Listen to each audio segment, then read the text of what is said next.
Hello.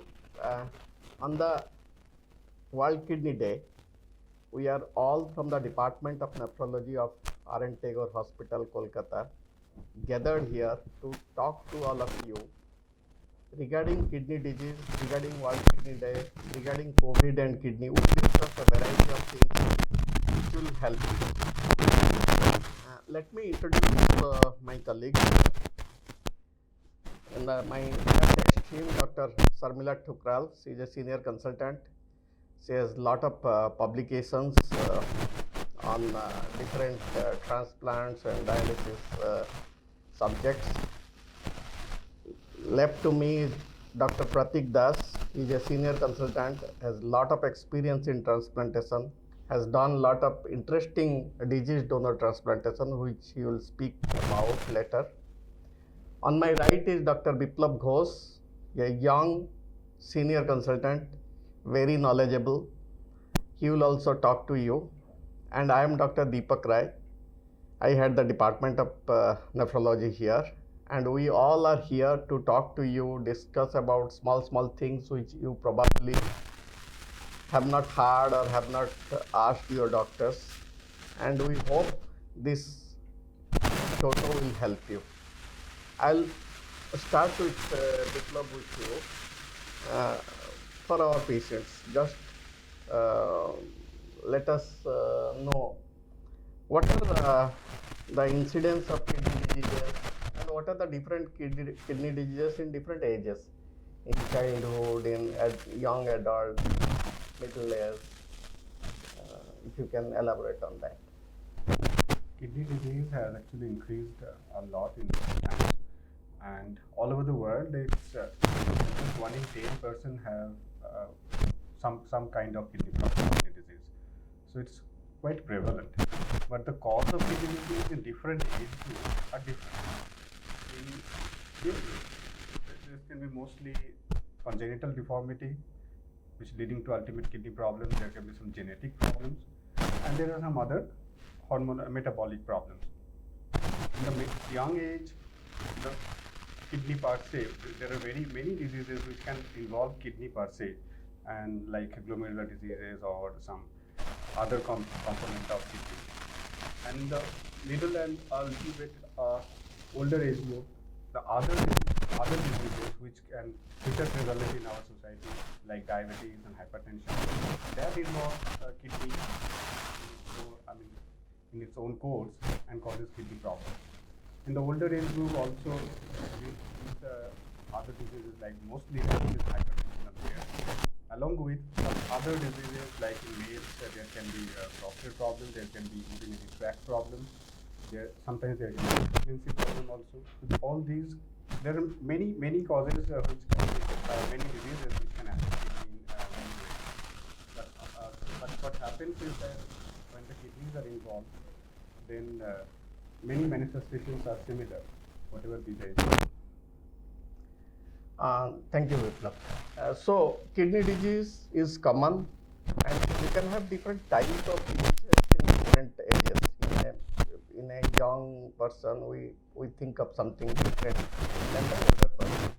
Also, in women, when they are in the age of childbearing, do they have any specific problems they can have? Yeah, like I said, in younger age group, many which are basically problems happen. And there are other diseases like many of the human diseases we call, which involve many organ system along with kidney. Especially as we are referring to childbearing age group, it can be and all those other kinds of diseases, to name a few. So they need a special, special evaluation and special care to arrive at a diagnosis. Because if we can diagnose the disease early, then we can treat many of these diseases. Yeah, and also probably in pregnancy you can have some kind of problems, though not common nowadays, uncommon. So one needs to know about it. So you need to get checked up for the pregnancy related renal issues and kidney issues. Now coming to the how do you screen people? How do they know? How the our patients will know that they are having kidney problem? Or how frequently and how who are the people who should be screened for kidney problem? That's a good question. Actually, the biggest problem with kidney disease is that it remains asymptomatic till most of the kidneys are damaged. So people really don't have any symptom before it's too late. So screening those persons who are at risk of kidney disease becomes more becomes a important aspect. If we are, so in different age groups, the causes of kidney disease are different. But most commonly in our country and all over the world, there are few diseases which cause kidney problem, and most common of them are diabetes and hypertension. So if a person is having these problems, then one should go for screening for kidney disease. And it's very simple. For screening for kidney disease, one has to look at the blood pressure, whether someone is having blood high blood pressure. One has to look at the urine, simple routine test to see whether the urine is leaking in blood or protein or any other problem. Simple blood test with serum creatinine will let us know how it is. And all these tests are easily available and can be done in the remote location. So these are very easy to do. And it's needed if it an ultrasound of the kidney can show what the kidney looks like. How and by knowing that we know how the kidneys are, whether this is okay or not, whether they have stone or not, whether they have tumor or not. These are pretty simple. So major problem is whom to order all these tests and when to order all these tests, and that lies mostly with our general practitioners. So that it can be done, if we can make them aware, then this specific population can be screened at appropriate stages. Like you said in pregnancy, so if a pregnant person and all pregnant ladies should be actually getting checkup by the obstetrician. So if they find a blood pressure is high or if there is swelling, then they should go for screening using examination and likewise in children, if a child is having recurring urine infection, is having pain within the burning sensation or there is some bleeding incontinence waiting, or there is some problem with voiding of urine. It takes time, he has to go frequently. All these things are not common. So if a child is having all these things, then one should look for kidney problem, and these are the simple tests one should do for screening. Thank you, Viplava. See, this year's World Kidney Days, as we know that World Kidney Days are celebrated every second Thursday of March, and this every year we have a slogan, so that the whole aim of World Kidney Day is to make people aware of kidneys, their function, what are the diseases, and how to prevent or how to live with the kidney disease.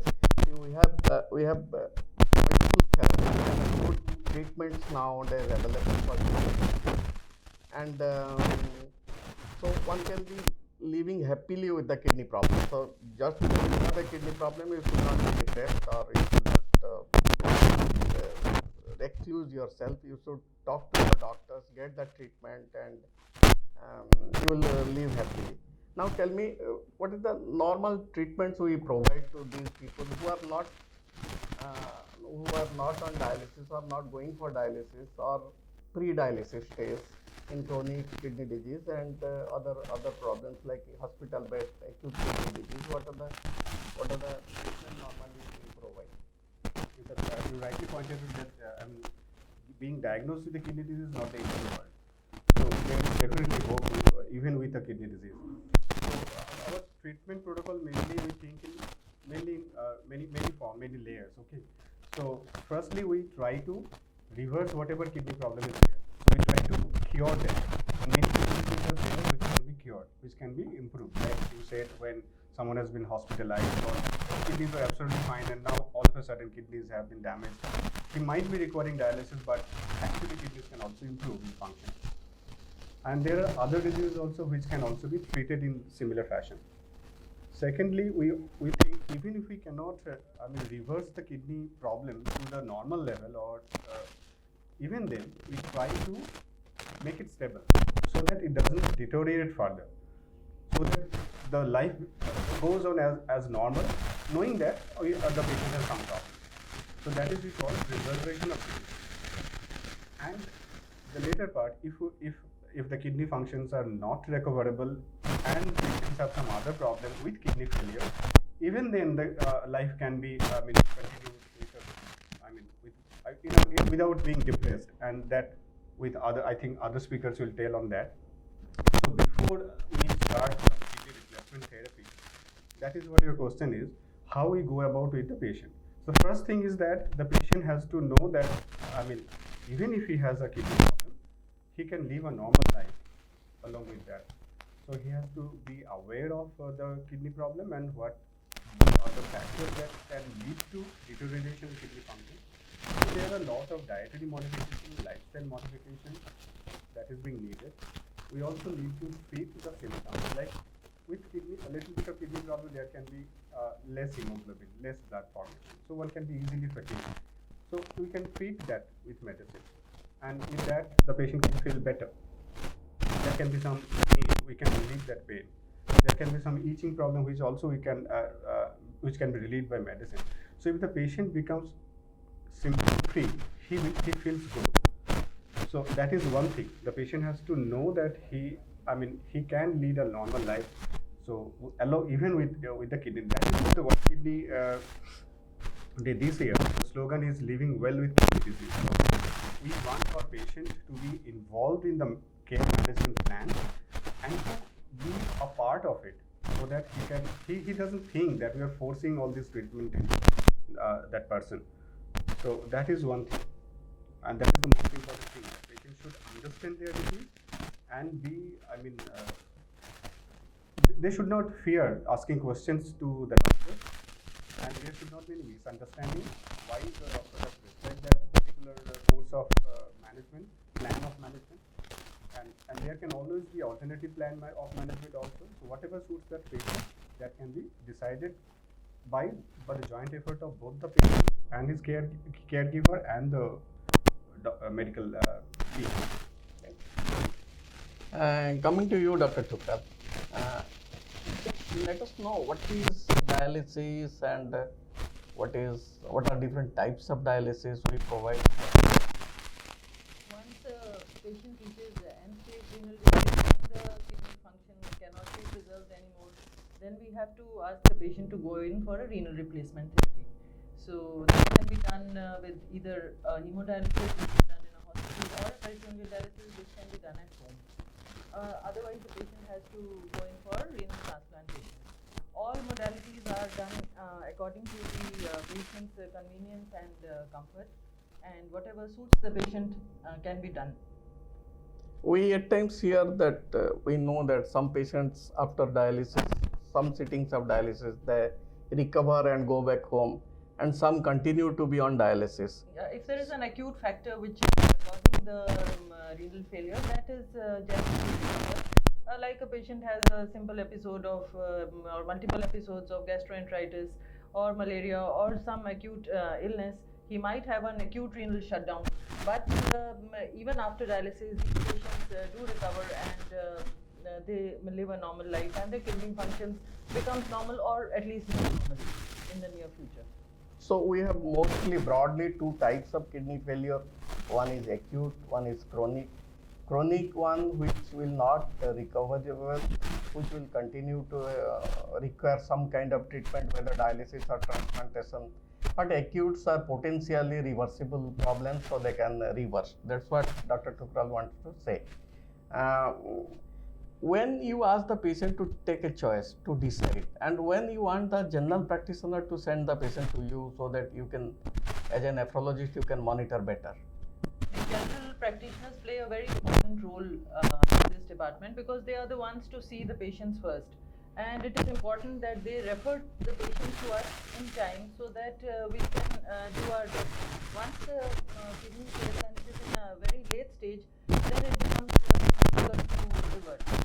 So they should, like Dr. Biplab said, they should screen the seniors, especially the diabetics and the hypertensives and women of childbearing age for any kind of swelling or urinary problems on lab investigation, and sensitive ones once they find any kind of abnormality in the urine or in the lab values of serum creatinine or hemoglobin or high blood pressure, so that we can treat in time, and once they are early detected, the treatment is certainly better and more effective. So, how does a patient choose what kind of treatment is good for him? You, of course, will be guiding them, but at times we tell them to choose one of the treatments. So, how do they choose actually? Yeah, they are given a choice of the dialysis or transplant and which kind of dialysis.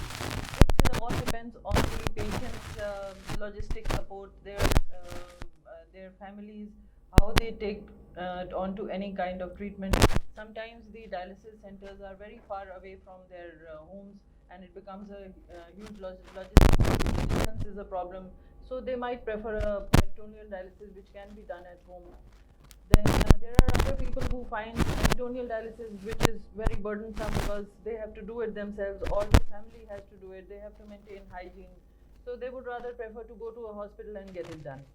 Then transplantation, of course, gives the best quality of life amongst all the three.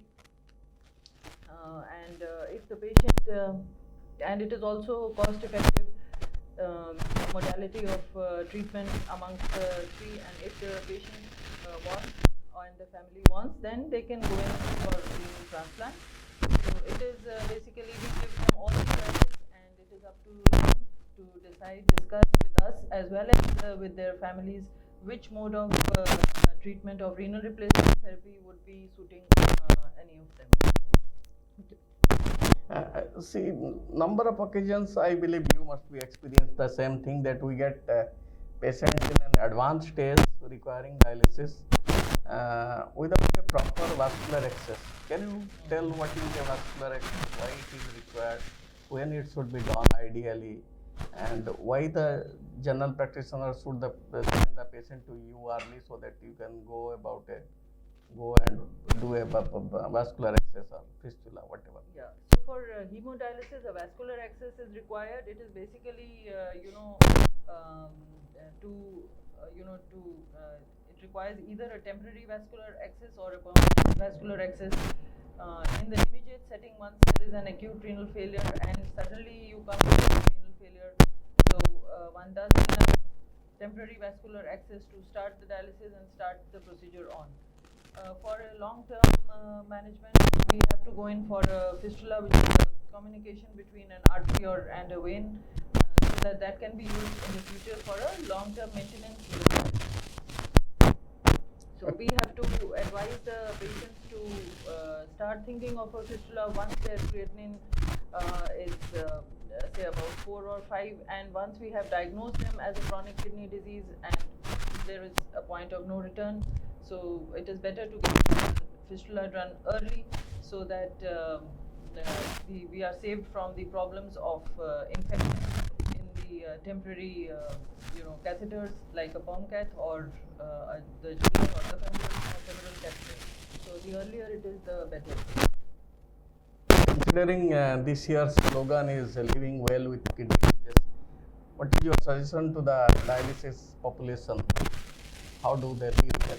Yeah, so this year's slogan is living well with kidney disease, which means that one should not be very depressed that one has been diagnosed with kidney disease, and try to live with the kidney disease and have all kind of activities, like one can work, one can study, one can have a social life, one can even have a recreational life along with the renal problems, and they can try to modify their lifestyle a little bit and follow the diet guidelines, the nutritive guidelines, and have a regular exercise, walks, runs, and they can have a normal or at least a semblance to a normal life. Thank you.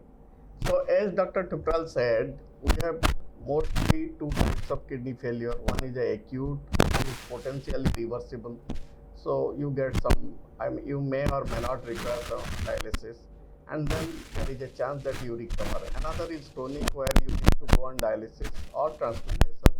So whether it is a peritoneal dialysis or home-based dialysis or hemodialysis, both are good. We have large number of patients who live well on dialysis for years. So don't get nervous, don't get disappointed if you have kidney failure and you have been asked to do dialysis.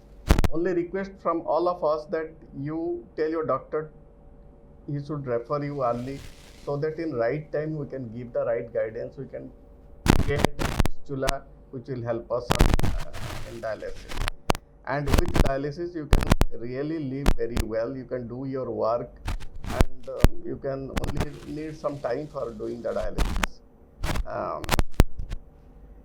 Now this is the COVID pandemic, so this is for both of you, Biplav and Sarmila, and you have some paper on dialysis patient with COVID, what is the result and all that. So how does COVID affect our kidney patients? Our kidney patients are more immunosuppressed, and they are more prone to get COVID infection. So they have to follow the guidelines more strictly. But once they get it, they have generally got cured, and they have a mild kind of infection. And with conservative management, generally they do recover. Okay. We have seen actually sometimes COVID cause acute kidney Kidney problem. failure. Acute. Yes. So, yes. so it has also led to cause a certain kidney damage. But that is mostly recoverable. That is mostly reversible. See, our patients are more prone because they come to dialysis very frequently. They come to hospital very frequently. Even if the patient is in the pre-dialysis stage, I mean, even then they can have kidney problem because of COVID. But I mean, there is no extra treatment for that. We have to treat COVID infection as such, and the kidneys will recover on its own. That is one thing. And I mean, even for the COVID also, the vaccination, the protocol is same. I mean, like all other, I mean, in general population, the patient who has been affected with kidney disease can also go for vaccination, as in when government, I mean, tells in which category to go. So, At the same time, just because there is a COVID pandemic, which is coming down hopefully, you should not avoid or miss your dialysis. We have a large dialysis population. We do around 5,000 dialysis every month. And not like us, all hospitals do take care of patients so that they don't get COVID from other people, from the staff, and from anybody else. So you can go to your hospital, don't miss any dialysis. Now I'll come to Dr. Das. He is a leading transplant physician, has done a lot of transplants, and is a specialty in also doing disease donor transplant. So, Dr. Das, why do you think the transplantation is better than dialysis, or should be thought of initially? So the question comes in the patient's group who has reached this end stage renal disease. Probably the kidney is functioning less than 15%. Then you cannot live without an additional treatment. That can be can call it a renal replacement treatment. That can be either a dialysis or a transplantation. You know, the kidney is a vital organ. You cannot live without your kidney. You have to give something from outside. Fortunately, we have a machine that is made by a human being, that is called dialysis or dialysis machine, that gives you the function of the kidney. If you undergo dialysis, that gives you some life, but that cannot be a replacement of a nature's gift, that is a natural kidney. So dialysis can only replace your kidney function in terms of 30-40% of the normal kidney function, but the rest of the other, especially non-filtering kidney functions, sophisticated kidney functions, that cannot be provided by the dialysis only. So we do these kinds of treatment to live longer, to live healthier, and to get a normal reports. Everything can be achieved with transplantation. If you put a natural human organ inside your body, which call it a transplantation, that gives you a better life, long life, healthy life with a normal reports. So when the patient reached in the stage of end-stage renal disease and he doesn't have any contraindication to undergo transplantation, they should opt or they should be guided. We always advise to undergo for the transplantation because this is the best option for them to get a healthy and a longer life. Thank you. As Dr. Das said, transplant, if it is possible, and there is no age bar of taking a kidney or getting a transplant done. You can be 80 plus, you can be transplanted. You can a child of 3 years and you can be transplanted. And it gives more physiological, more like normal function to the body. So transplantation is always offered if it is possible. Now the problem is some of the patients do not have a organ donor. What are the things we can do or we are doing to improve the organ donation?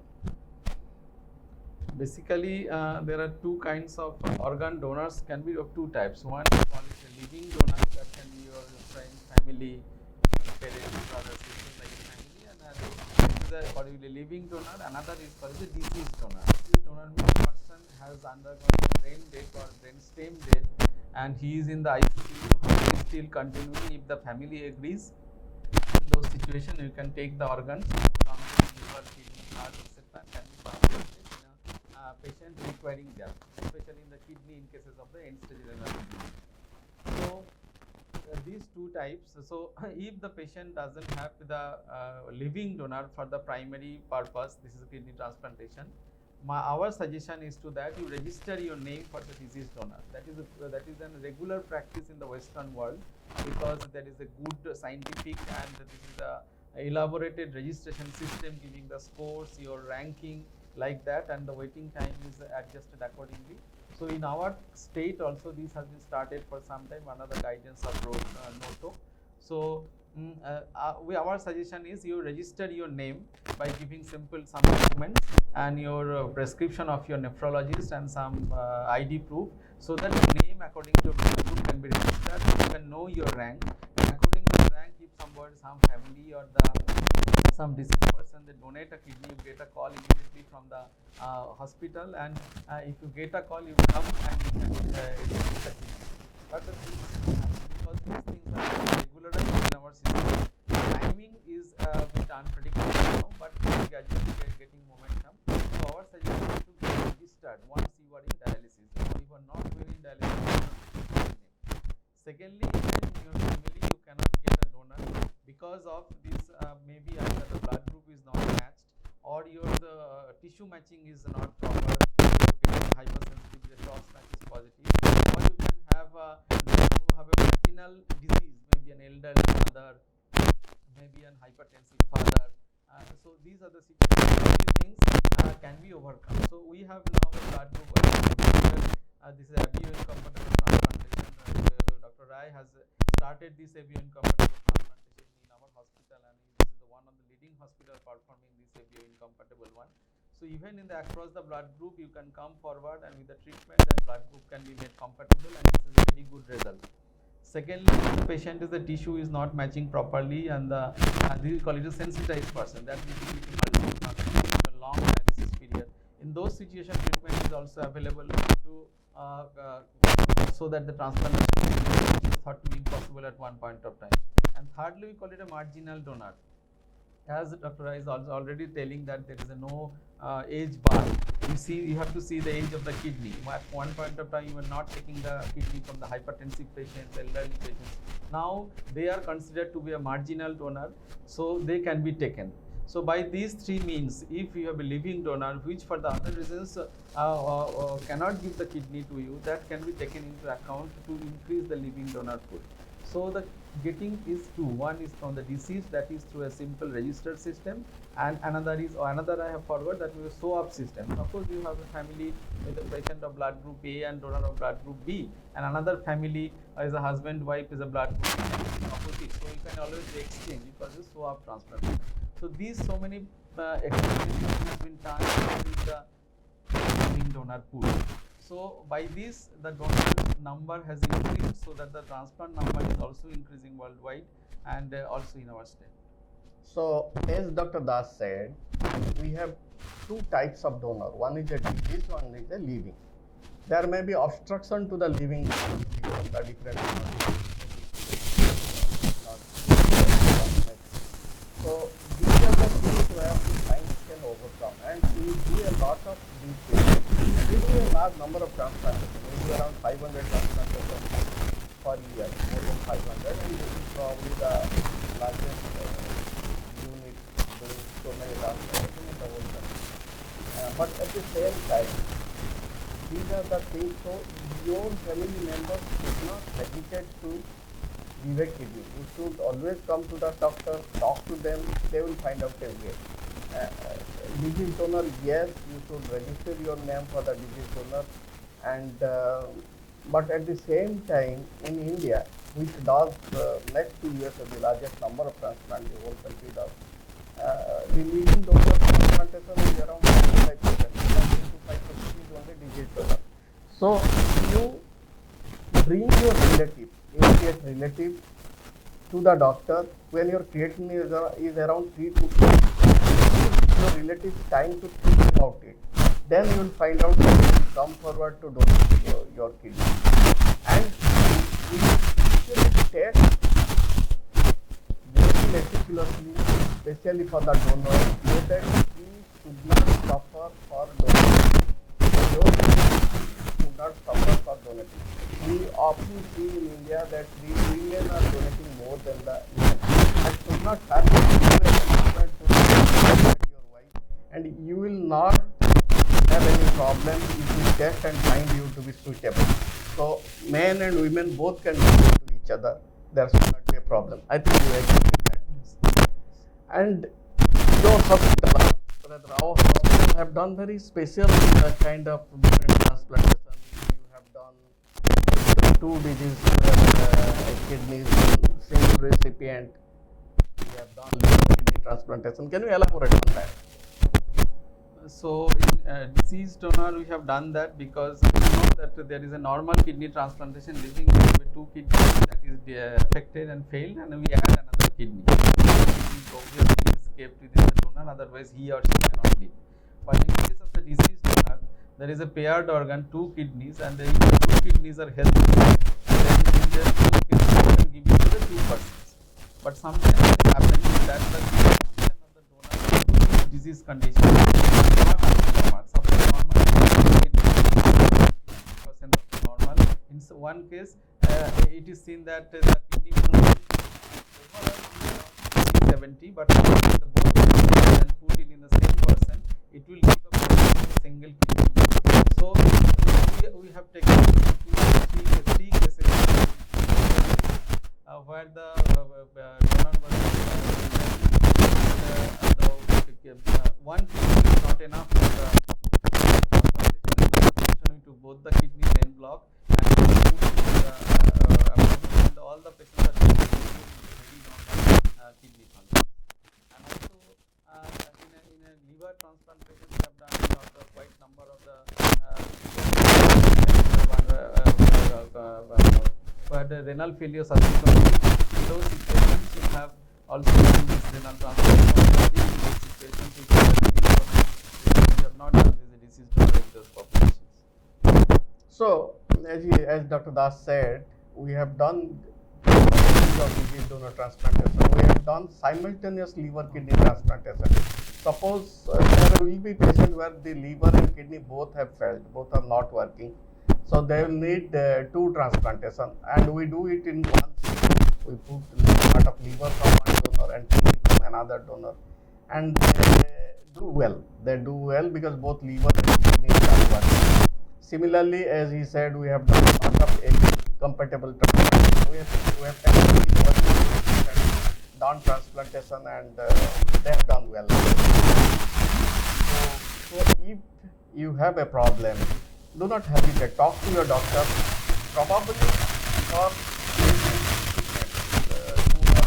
who have kidney failure, almost in 95-96% can be a transplant.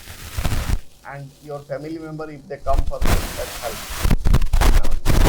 What is your suggestion to the transplantation? How do they live well with the transplantation? How long they, when do they start working? When do they start having family? And what you will be Just before that, I want to tell something. Very scared because because we see some patients who regularly after transplant release the hospital dialysis after transplantation. So probably this is a small subgroup of patients who have a failed kidney after transplantation, and they tell, see, this patient had undergone transplant, now he is doing dialysis, I will not do. I suggestion to them that you are seeing the tip of iceberg, basically very small percentage of patient, around 3 to 4% of the patients. Rest of the 90% of the patients, they are healthy and they are not coming at all in the hospital. They are coming only for the checkup and living their normal life. So don't get afraid by seeing a small population. And secondly, then after transplantation, the 3 phases, basically the initial, immediate post-transplant period when you stay in the hospital, that is under care of the medical team. After that, they get discharged, and he or she needs to stay around 3 months time in proper isolation, because immunosuppressive doses are very high in those periods. They are very chances of getting infection is very high. So you ask them to stay in complete isolation in those periods, a separate room with the specific precautions. And when after 3 months of time, gradually the immunosuppressive doses are coming down, then we allow them step by step in a normal life. And by 6 months, probably they start to get a normal life. They go their job, back in their jobs. They start their social life regularly. Obviously, some precautions should be maintained throughout the life, but that is not very much. And they have a normal family life. They have a normal conjugal life, as well as if they plan for a family marriage, that also can be allowed after a specific period of time. In some males, it can be done even after 6 months, 1 year time, but in the females, there are certain criteria. So after gradually at the end of 1 year almost, they are getting a 95 to 98% of their normal life. What is your what do you want to tell them about COVID and transplantation in these pandemic days? Whether you go ahead do transplant, how do you go ahead, or if they get COVID infection, what do they do, or how to prevent it? So it is a new disease, new pandemic. So at one point of time, you patients and we both are in the same platform. We didn't know how to go about with the disease. So initially we were slightly scared. We stopped our transplantation initial 1 to 2 months of time, but gradually we thought that the patients who are coming regularly in the dialysis, they are not in the lower risk of getting the infections because of the logistic reason. They are coming to the hospital regularly, exposed to the patients and a common dialysis room. So we thought of starting this transplantation with a great precaution of time, with absolute isolation of the staff and getting the 2, 3, 4 tests of the patient, donor as well as the staff. We started that in the last June. After that, we gradually got the confidence, and in the COVID period, we have done, I think, almost around 150 transplants, but with a very few infections that so going through now we are confident that we can do it with the specific preparations in the COVID period. So if you call it a transplantation, is it safe doing it? We take a proper precautions. Yes, it is safe, and we didn't change our this drug protocol. Almost it is same in the COVID period. And if you say the post-transplantation period, now comes the time for the vaccination. Initially, the immunocompromised patient, they have unpredictable results of the vaccine. If you have a live vaccine, then cases there may flare up of the infection, or that may precipitate. So we are initially didn't know what kind of vaccines actually in the market. So now we have the vaccines which all are is a non-live vaccines. Either they are live attenuated or dead vaccines like that. So this is the recommendation also by this reached to us from the national and the international bodies, and this is the recommendation is almost the same, excepting the first 3 months of the period when the high dose of immunosuppression. Excepting those periods, we have to give for the vaccinations in the same dosage, but above 18 years of age. So we can do the transplantation at any time. The vaccination is recommended only for adult population. We have prescribed this vaccination to the till now we have a very good experience. At least there is no adverse effects that are coming. There is no adverse effects. So immunosuppression in the lower range, and if you do not have the additional contraindications for giving the contraindications for giving the vaccines, yes, you should take the vaccine, because the risk of COVID is much higher than the risk of the vaccination. So there will be some small issues that if you are immunocompromised, the result of the vaccination will be slightly different from the normal population. The time will only tell how it is different, whether it is more or less effective or not. But for the time, the guideline says if the transplant is say about few months after your immunosuppression dose is less, you should take the vaccination, same as our normal population. So, yes.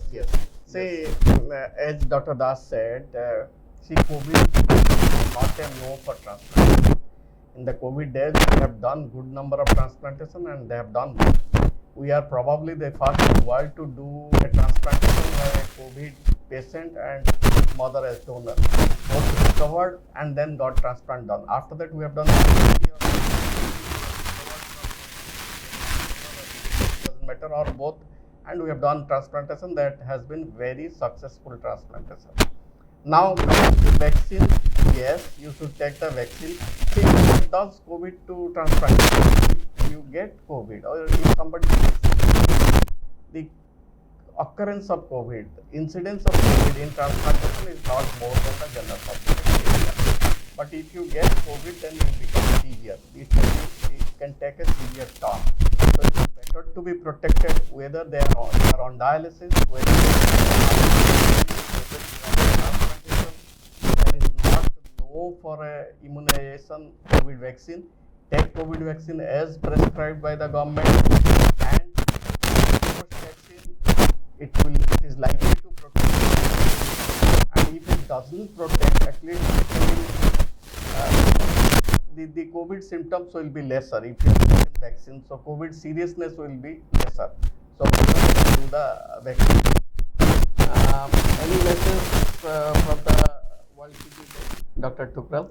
As the slogan goes, live well with kidney disease and take care of your kidney disease, and consult your nephrologist early before it is too late. Dr. Pratik? Stage in the dialysis, you can stay away if you get in touch with a doctor, your treatment properly, and live a healthy life. Biplab? Yeah. So don't be hesitant. Talk to your doctor and your caregiver. Active part in that will life and a good health. So you have heard all of us, all my colleagues, they have spoken in detail in the language which you will understand. And so do not be scared of kidney disease. If you have kidney disease, it is not very bad. There is treatment for it. Go to your doctor, show to your doctor, take the treatment they advise. Similarly, in the COVID will minimize. You can go ahead and do the vaccine.